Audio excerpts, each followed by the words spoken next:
ভৌতিক লেখায় আজকে আপনারা শুনতে চলেছেন হত্যাকারী পুতুল। পুরনো বাড়ির গোপন কোঠরে বসানো ছিল একটি পুতুল। নতুন মালিক মেরামতির কাজ করতে গিয়ে তাকে উদ্ধার করতেই চমক।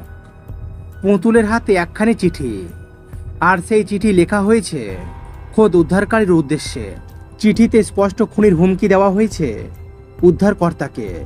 সঙ্গে পুতুলটি তার চিঠিতে দাবি করেছে বাড়ির আগের মালিককেও কুপিয়ে খুন করেছে সে।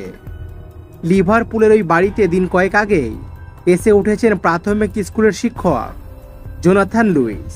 ফ্রিজে তার খুঁজতে গিয়ে একটি দেওয়াল ফাটান তিনি। দেখা যায় ফাঁপা দেওয়ালের ভেতরে বসানো রয়েছে একটি পুতুল। পুরনো দিনের তুলো আর কাপড় দিয়ে তৈরি পুতুল। তার পরনের জামা কাপড় ভিক্টোরিয়ান যুগের, তবে সেসব ধুলোই মলিন। মাথায় হলুদ উলের চুলও কালচে হয়ে এসেছে। এক ঝলক দেখলে ভয়ের সিনেমার দৃশ্য মনে হতে পারে। জোনাথন অবশ্য ভয় না পেয়ে পুতুলটিকে দেওয়ালের ভেতর থেকে বের করে আনেন, আর তখনই তার হাতে দেখতে পান একটি চিঠি। চিঠিটি লেখা হয়েছে উদ্ধারকারীর উদ্দেশ্যে।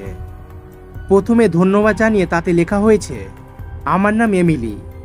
আমার মালিক 1961 সালে থাকতেন এই বাড়িতে, তবে ওরা খুব সুখী মানুষ ছিলেন।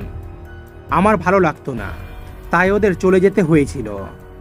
কোথায় কিভাবে যেতে হয়েছিল তা ব্যাখ্যা করে চিঠিতে এমিলি জানিয়েছেন, ওদের আমি কুপিয়ে খুন করেছিলাম। আশা করি তোমার কাছেও ছুরি আছে। এই চিঠি পাওয়ার পর জোনাথনের আত্মীয়রা তাকে অবিলম্বে বাড়ি ছাড়া পরামর্শ দিয়েছিলেন, যদিও জোনাথন সেই পরামর্শ শোনেননি। তিনি জানিয়েছেন কেউ তার সাথে মজা করার জন্য এই কাজটি করেছেন, তাই তিনি বাড়ি ছেড়ে যাবেন না। কিন্তু সে কি জানতো তার এই ভুলের কারণেই তার জীবন চলে যেত। তারপর তিনি এই বাড়িতেই থাকতে শুরু করেন।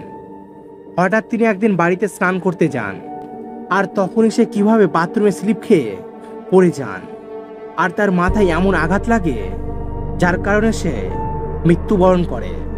এই ঘটনা যখন তার পরিবারের লোকেরা জানলো, তখন তারা বলেছিল, আমরা আগেই বলেছিলাম এই ঘরটা তাকে ছেড়ে চলে যেতে। তিনি শোনেননি, তাই সেই ভুতুড়ে পুতুল তাকেও মেরে দিল।